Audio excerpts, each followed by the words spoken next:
Facebook Live, we have arrived. One more time, y'all. Let's get ready to get it in. Let's get it in. Apologize for the tardy. A lot going on in Wonderland. Let's get ready. Conference unmuted. Friends muted. Conference muted. Conference recording started. Aria, what's up, young lady? How you doing today? Thanks for chiming in. Brother Joyce, good to see you.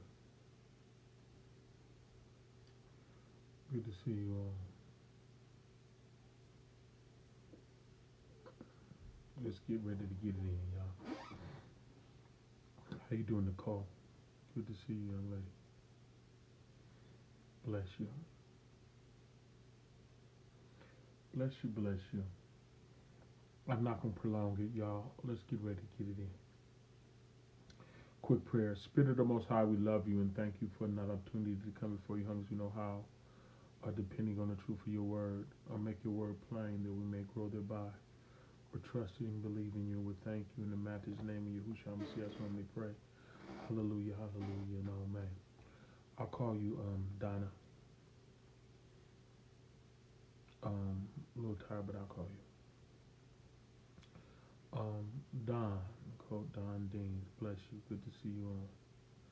Young lady. Let's dive in the word, y'all. Let's go to Galatians 5:16.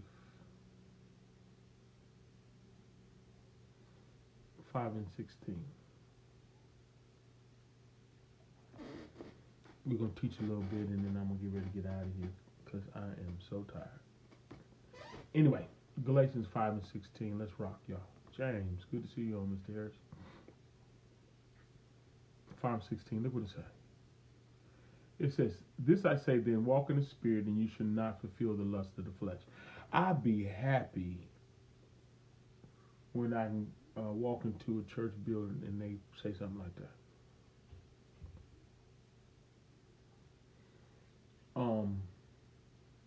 Because that's what we need to hear. We need to hear the truth of the word. Boss Doss in the house. Looky here. "This I say then, walk in the Spirit, and you shall not fulfill the lust of the flesh." How many of y'all know the lust of the flesh is sinning, being disobedient to the Most High? So the man of Yah, one of the writers of the epistles in the Bible, it is written that he said, "This I say then, walk in the Spirit, and ye shall not fulfill the lust of the flesh." Walk in the Spirit of the Most High, and you're not going to run around here sinning.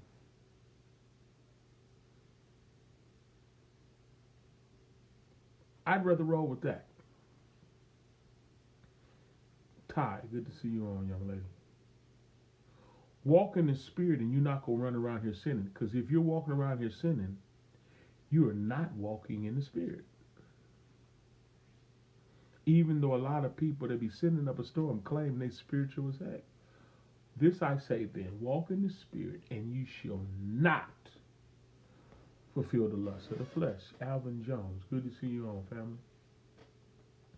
We do for a talk. We do for a talk, sir. Love you too, Ty. "This I say then, walk in the Spirit, and you shall not fulfill the lust of the flesh." How many of y'all want to stop sinning? This is telling you how. So your wish is my command, Yah's command. You want to stop sinning? Look. "This I say then, walk in the Spirit, and you shall not fulfill the lust of the flesh." Look what the 17th verse says.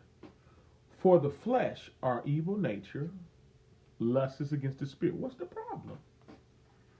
I'll tell you the problem. I'm the problem. Because my lust, my desire is against the word. What the word is telling me to do, I don't want to do. I want to do what I want to do.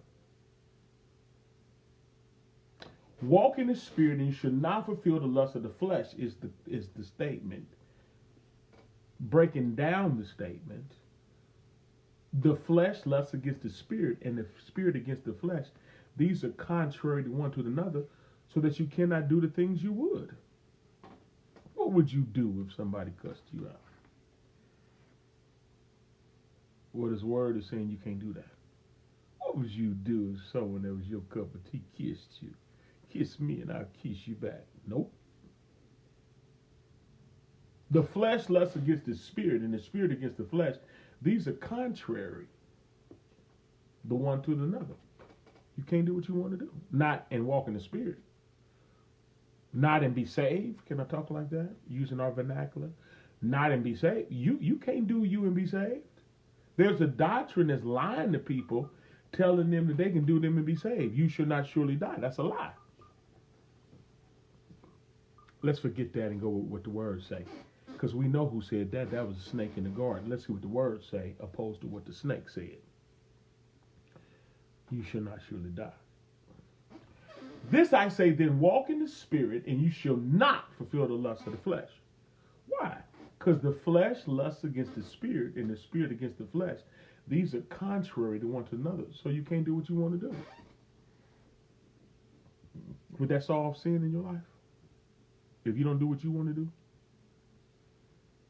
If you were the blessed one that endured temptation, blessed is the man that endured temptation. We need his grace, don't we, to endure temptation. I'm glad that the power to endure temptation is already locked inside of the word. You want to know where the power is to live right? Inside of the word. Do you want to know where is the power for me to change? In the word. Everything the Most High created, he created it by his word. Because creation power is inside of it. If you take the word and hide it in your heart, you're not going to sin against it. If you have every intention on obeying the word, it's possible if the word sound. If you make up your mind, I have faith in the word and I'm going to obey it, the power to accomplish the word is inside of the word. He said, let there be light. There was light. Because him saying, let there be light, the power was inside of him saying it. And there was light. Remember when Kepha, also known as Peter, was in the boat and he said to Messiah, when he was walking on water, he said, if that be you, bid me to come. The Messiah said, come. Then Peter began to walk on water. The power was inside of the come that came out of his mouth to keep Peter on top of the water. It's when Peter took his eyes off of the come and started looking at the storm. He had faith in him saying come. And he was doing it. But when he took his faith off of him saying come, he began to sink. When you take your mind off of the word, you're going to give in to your flesh. This I say, then walk in the spirit, and you should not fulfill the lust of the flesh. For the flesh lusts against the spirit, and the spirit against the flesh. These are contrary. They don't get along. They're opposites, one to another. So you cannot do the things that you would. We like to believe that we want to do what's right. Nah. You can't fulfill your cravings. You don't want to justify your evil nature. You don't want to justify your ought, justify your grudge, justify your lust, your anger, justify your bitterness. You don't want to do that because that whole thing is going against the word. You want to roll and side with the word. That's why I say you cannot do the things you would. The word is assuming, and it's right too, but it's assuming that what we want to do in our flesh is sin. That's the assumption, and the assumption is right. 18th verse. But if you be led of the Spirit, you're not under the law. Remember, the law came because of transgressions, because of sin. But if you accept the Messiah and you give up sin, then you're not under the law because you're led of the Spirit.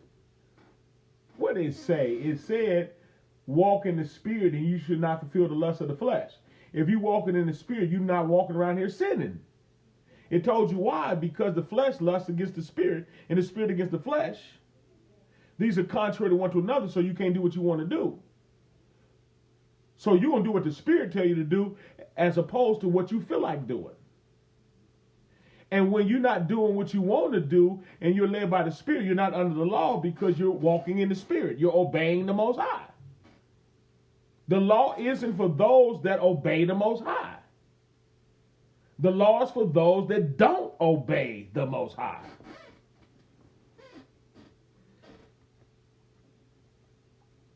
Y'all don't believe me? I don't want you to. Go to 1 Timothy. Let's go to 1 Timothy. I believe it's 1. That's what I believe. I believe it's 1, so I'm going to say 1. 1 Timothy 1, I'm thinking about the 7th verse, but let me see. Let's see if I'm right. Yep, 1 and 7. Look what it says. Look what it says, y'all. 1 and 7. 1 Timothy. Timotheus. That's what it is, but 1 Timothy 1 and 7. Desiring to be teachers of the law, understanding neither what they say nor whereof they affirm. But we know that the law is good. Ain't nothing wrong with the law. It came out of the mouth of Yah, right? But we know that the law is good if a man use it lawfully. Knowing this is what I want y'all to know. Knowing this, that the law is not made for a righteous man.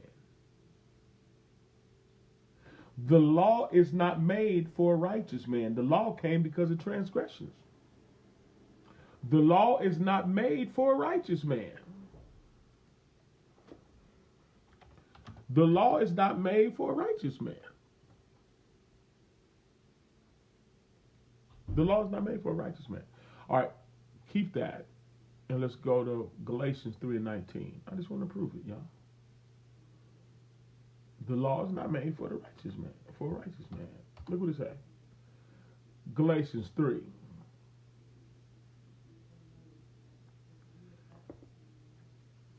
Nineteenth verse. Galatians 3:19. Look what it says. Wherefore then serves the law? Or what that means is, why do you want to serve the law? Folks love the law, don't they? This says, why do you want to serve the law? Wherefore then serves the law? It was added because of transgressions.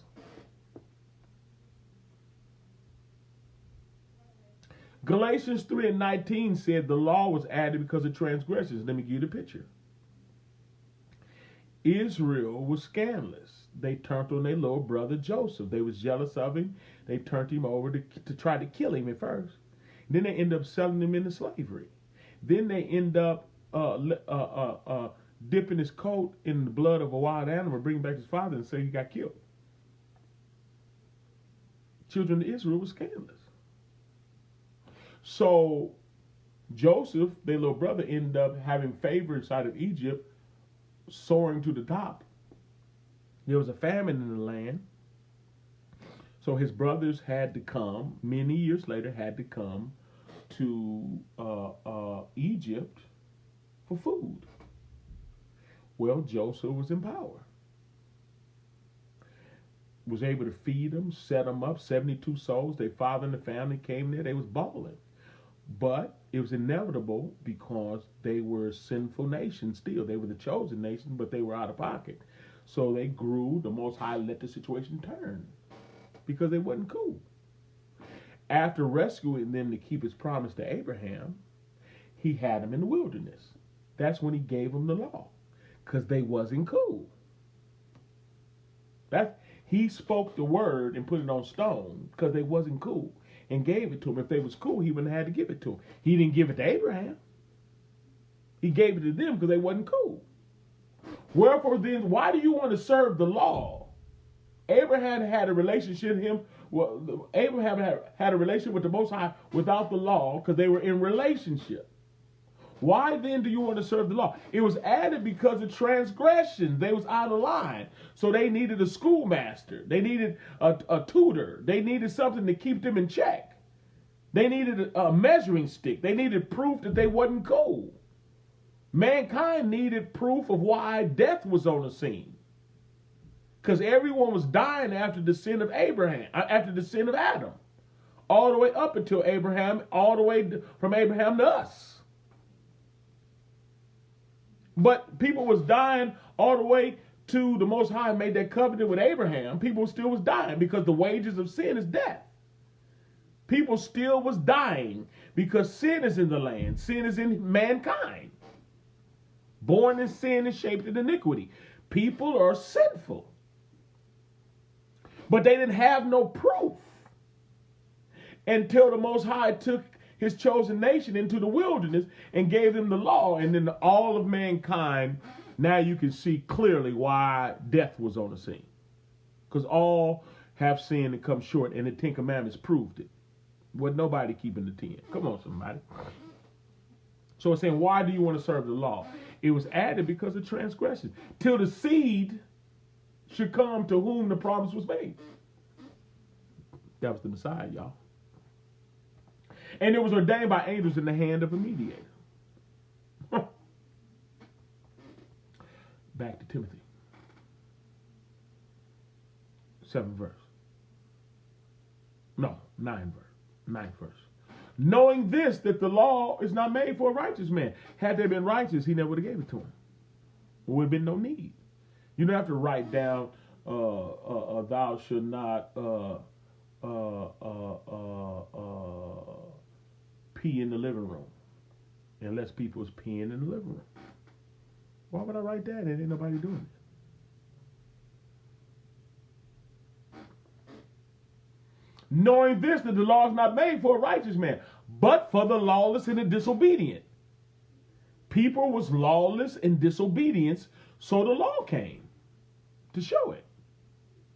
For the ungodly and for sinners. People say, I'm a sinner saved by grace. No, the law is for you if you're a sinner. For the unholy and the profane, for murderers of fathers and murderers of mothers, for manslayers, for whoremongers, loose folk, horny people. For them that defile themselves with mankind, homosexuality. For men stealers, kidnappers, for liars, perjured person, and if there be any other thing that's contrary to sound doctrine. That's what the law was for. It's not made for a righteous person. Back to Galatians, y'all. But if you be led of the Spirit, you're not under the law. It ain't talking to you. The law is not talking to you if you led of the Spirit. If you're the type of person that choose the Most High, then the law is not for you. Relationship is. He talks to you and you obey him. You on his team. 100%. You've been bought with a price. You're on his team and you're meat for the master's use. If you're led of the Spirit, you're not under the law.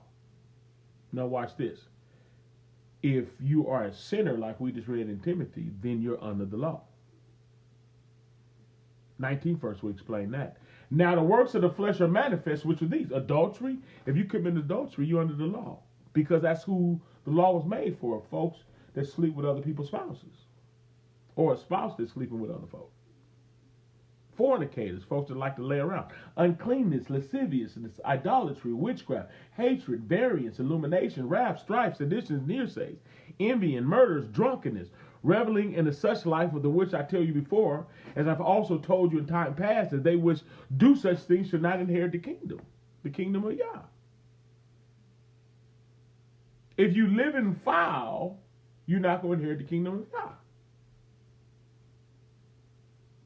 If you live in foul, the law is for you. That's who he was talking to. Thou shalt not do this, that, and the other, because you're doing this, that, and the other. If you're not doing this, that, and the other, because you're led by a spirit, then the law ain't for you.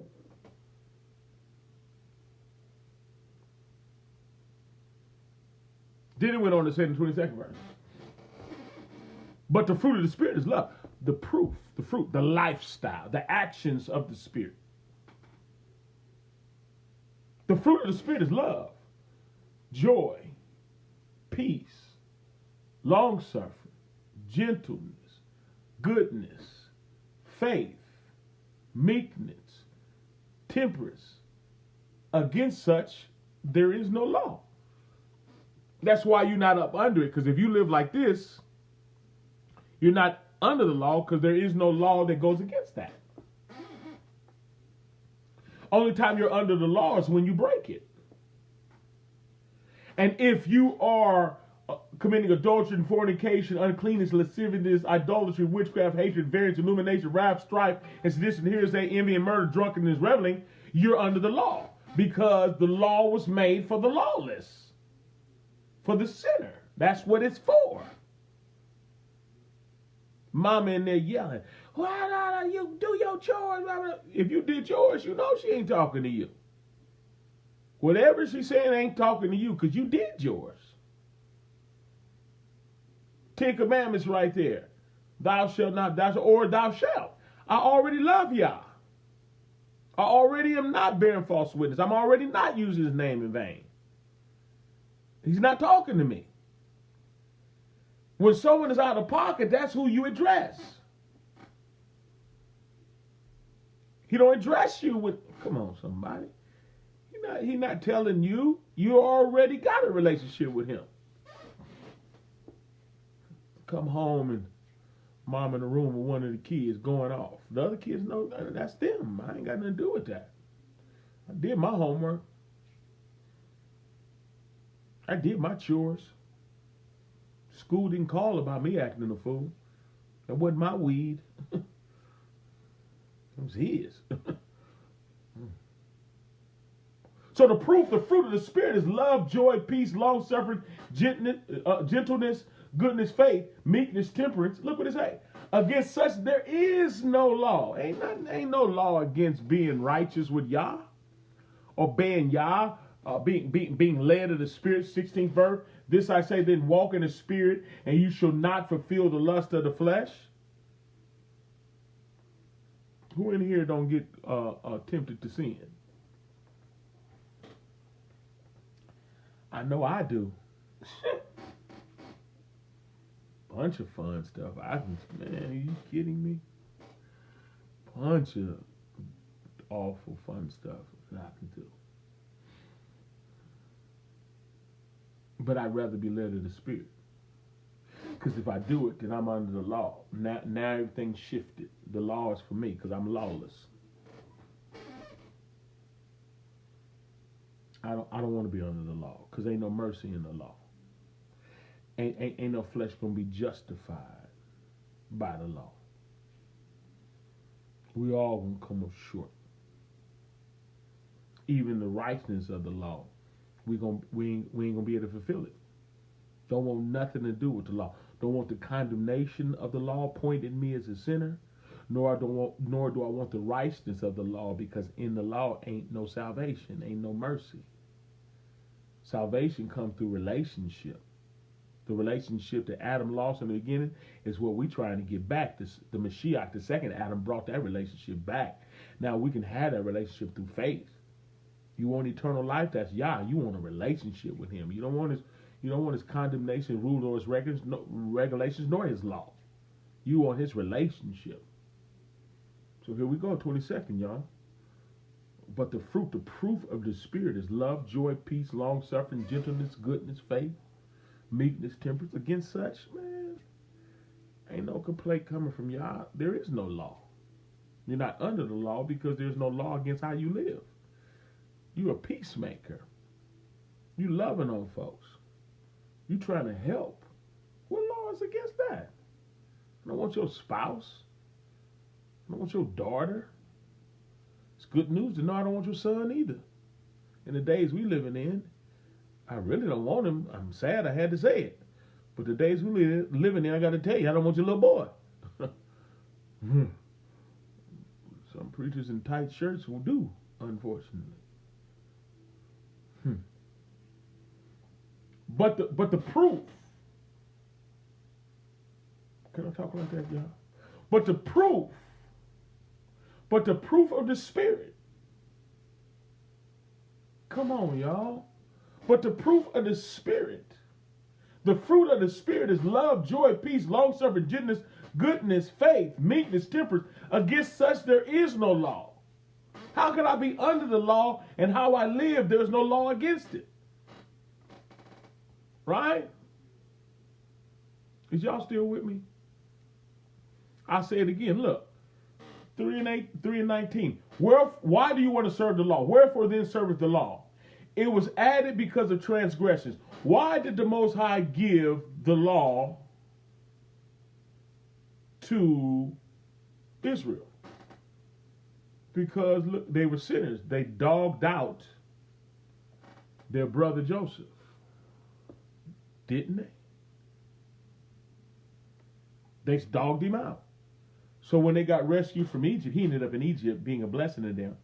But they eventually had to be rescued from Egypt. And when they got rescued from Egypt, as soon as he got in the wilderness, the first thing he did was give them the law, because they was lawless. So why do you want to serve? How do I want to put it?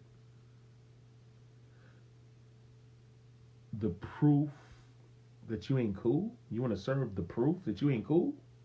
Or would you rather just have a relationship? You want to serve condemnation?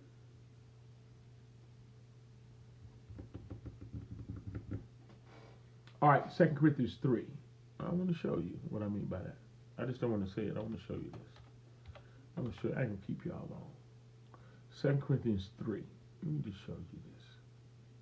I think it's important that I show you, instead of just saying it. So, here we go. 2 Corinthians 3. I might read it in another version so you guys can stay with me. So that's what I plan to do. Let's go with I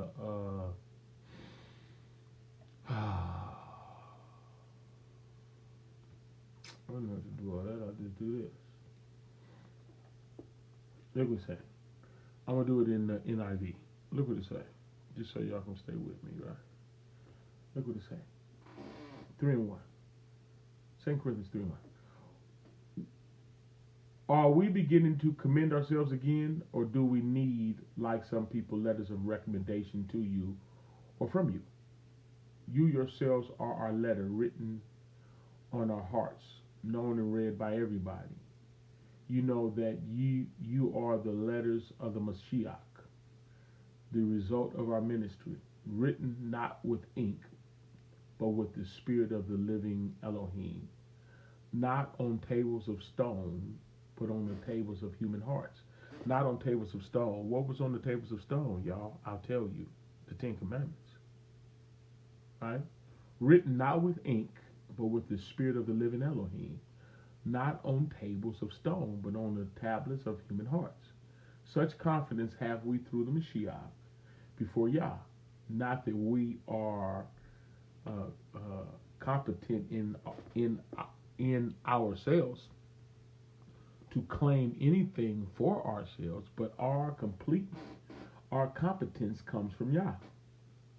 He has made us competent as ministers of a new covenant, not of the letter, not of Torah, but of the Ruah, the Spirit. For the Torah kills, for the letter kills, but it's the Ruah that gives life, having a relationship with Him. Watch this. Now, if the ministry brought death, if ministry that brought death, which was engraved on letters of stone, what brought death? The 10 Commandments.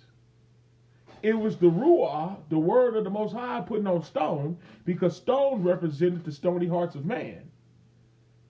What He told us to do, He put on stone, because what He told us to do, we had stony hearts, we couldn't do it. And when He gave it to us, everyone died. That's what Paul was talking about in the 7th chapter. Sin revived and I died. Had I not known lust, except the law had said, thou shalt not covet. So when the law came, sin revived and I died. The law was on the scene, proving that I wasn't cool. And I was a dead man walking. Now, if the ministry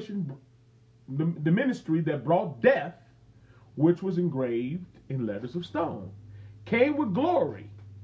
Oh, the 10 Commandments was glorious. Came with glory so that the Israelites could not look steadfastly at the face of Moses because of its glory, transitory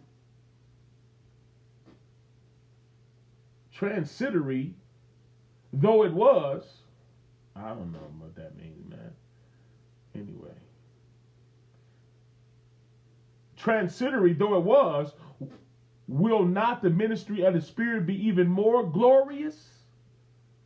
In other words, having a relationship through the Ruah, through the Spirit, is way better than the whatever glory that the Ten Commandments had. Because the Ten Commandments just proved that we were sinners and everybody became guilty before the Most High. I'm reading it, y'all. I'm not making this up. If the ministry that brought condemnation was glorious, what brought condemnation? The Ten Commandments. Why would you want to serve a ministry that what he told us to do, put on stone, nobody had did it, and ain't no mercy in it? Because anyone that broke the Ten Commandments died without mercy before 2 or 3 witnesses. You went against Moses' law, you was a dead man before 2 or 3 witnesses. You gonna serve that? No, I'm cool. No, give me relationship. Give me what Abraham had. Give me what Adam had before he did the fool, before he acted a fool. Yeah, give me that. Give me relationship.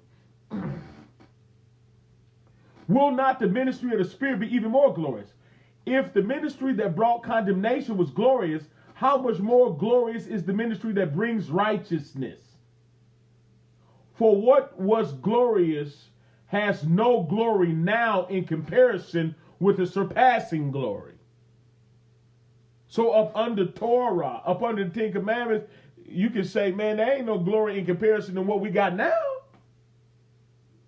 And if what was transitory came with glory, how much greater is the glory of that which lasts? Okay, I'm going to read it in the KJV a little bit for y'all, right? Look what it say.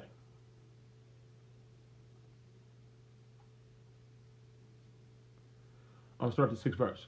Who also made us ministers of the New Testament, not of the letter, but of the Spirit. For the letter killeth, but the Spirit gives life. But if the ministration of death, written and engraved in stones, was glorious, so that the children of Israel could not steadfastly behold the face of Moses, for the glory of his countenance, which glory was to be done away, how shall not the ministration of the Spirit be rather glorious? For if the ministration of condemnation be glory, much more doth the ministration of righteousness exceed in glory. For even that which was made glorious had no glory in this respect, by the reason of the glory that is excelleth. For if that which is done away was glorious, talking about the Ten Commandments, y'all.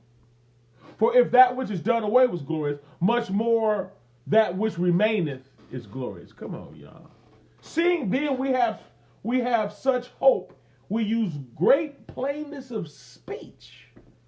Not as Moses, who put a veil over his face, that the children of Israel could not steadfastly look to the end of that which is abolished. Bye-bye. We're in a relationship now. The Mashiach came, fulfilled it. Huh.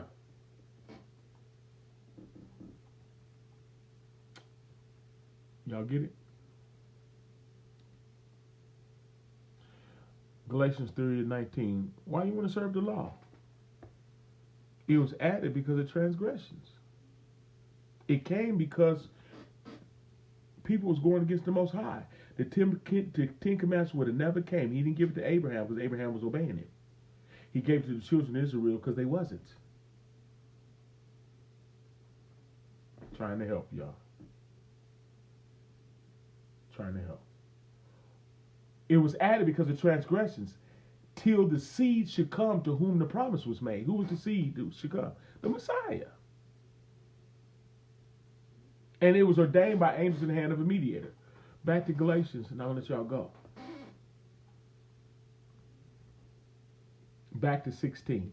This I say then, walk in the Ruah, and you should not fulfill the lust of the flesh. Walk in the Spirit, and you're not going to be running around here sinning against the Most High. Right? For the flesh lusts against the Ruah, and the Ruah against the flesh. These are contrary to one to another, so you cannot do the things that you would. You can't obey you. You got to have a relationship like Abraham had with the Most High. Obey him.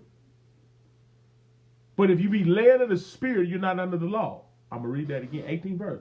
But if you're led of the Ruah, you're not under the law. You're led. Greater is he that's in you than he that's in the world. He baptized himself inside of you, leading you. What you need the law for? If you're led by his spirit, you're not going to commit adultery. You're not going to commit fornication. You're not going to use his name in vain. The law is made for the lawless, those that use his name in vain. Those that defraud their neighbor. Those that commit murder, those a thief. Man, the law is for you all day. And the police.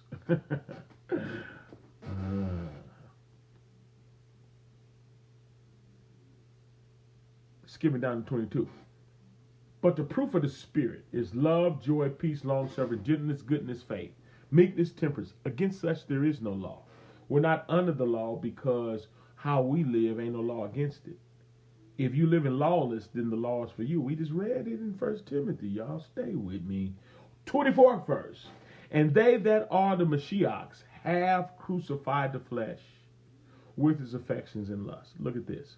When we accepted him, we was baptized into his death. We joined him in his crucifixion. And if we're in the likeness of his death, we should be also in the likeness of his resurrection. When we were born again, when we got up, when we repented and turned from who we used to be, and we're now led by his spirit, hey, we were crucified with him. And when we were crucified with him, we already turned to our affections and our lust. We already denounced our old man. If any man be in the Mashiach, he's a new creation, a new creature. Old things have passed away. Behold, all things become new. I'm done with me. When I accepted him, I was done with me, man. I keep growing and getting better at it, but I'm done. I'm not messing with me. I'd ruin my marriage, my family. I'd ruin everything. And I'd be cussing and clubbing and thugging and mean mugging and drugging and illegal hugging. You name, please. We have an evil nature, and what we got to do is denounce that and be willing to be led by his Ruah. Blessed is the man that endureth temptation. We get tempted to go against him, but we decided, man, I'm not living like that. I've been there, done that. Winter came back. I'm done. They that are the Mashiach, I'm reading the word, y'all. They that are the Mashiachs have crucified the flesh with the affections and the lust. 25th verse. If we live in the Ruah, let us also walk in the Ruah. Our eternal life is in the Ruah, so walk in it. 26th verse. Let us not be desirous of vain glory. It don't profit nothing, y'all. Provoking one another, envying one another. We ain't got time for that, man. Hating on one another. You got folks that's supposed to be in the body hating on one, holding grudges and that. Man, we ain't got time for that. You running around here walking in the Ruah. Yeah, you might have saw me do some stuff when I used to. I don't live like that no more. I'm done with that. Come on, y'all. Look, this I say then, walk in the Ruah, y'all. Walk in the Spirit. And guess what's going to happen? You're going to stop sinning. You should not fulfill the lust of the flesh. Because if you fulfill the lust of the flesh, you are 1 Timothy, I'm finna get out of here, y'all. You're 1 Timothy 1:9. Knowing this, that the law is not made for a righteous man, but for the lawless and the disobedient. If you are a sinner, the law is made for you. For the ungodly, for sinners, for unholy and profane, for murders of fathers and murders of mothers, for manslayer, whoremonger, for them that defile themselves with mankind, that's homosexuality again, for men stealers, kidnappers, for liars, perjured person, if there be anything that's contrary to sound doctrine. That's who the law was made for. In closing, to prove that, we're going to get out of here with Galatians 3:8. Why do you want to serve the law? It was added because of transgressions. The law never would have came on the scene had the children of Israel been Yali, but they wasn't like everybody else, because all have sinned and come short. We need the Mashiach, y'all. We need to be baptized into his death and resurrection, in his resurrection, so we can share in his inheritance. And when you're baptized into his body, you shall receive power, the power of his body, to become a new creation and obey the Most High. Is that all right? Because the power to live the word is already inside of the word. Let's pray. Spirit of the Most High, we love you and thank you for another opportunity to come before you, humble as we know how, praying that your word went forth with clarity, falling down the souls of your children, springing up an everlasting life. Give us a heart and a mind to not only study to show ourselves approved, to go back over the scriptures, to prove all things, Galatians 5:21. You told us to prove all things, to hold fast to that which is good. Cause us to prove it. And if it's good, let us live by it. We're celebrating even the truth of your word. In the matchless name of Yahushua Messiah, I just want to pray. Hallelujah, hallelujah. And oh, man. That was the lesson for today. We pray that the word found you and unbound you. I pray you learned something. Because we lightweight went there a little bit this evening. But we pray that it was a blessing to you. Y'all continue to pray for me as I pray for you. Be Baruch, Prophet Shalom. I'm gone. Y'all, good night. Look, if you support this ministry, thank you. If you would like to become one, you got the Cash App. All you got to do is put in 510-209-5818. So you'll see. We'll be back on, if y'all permit, tomorrow morning, 6 o'clock a.m. Pacific Standard Time for prayer from 6 to 6:30. And then we're going to hop back on Facebook Live for sermonette. Y'all continue to pray for me as I pray for you. Be Baruch. Prophet Shalom. I'm gone.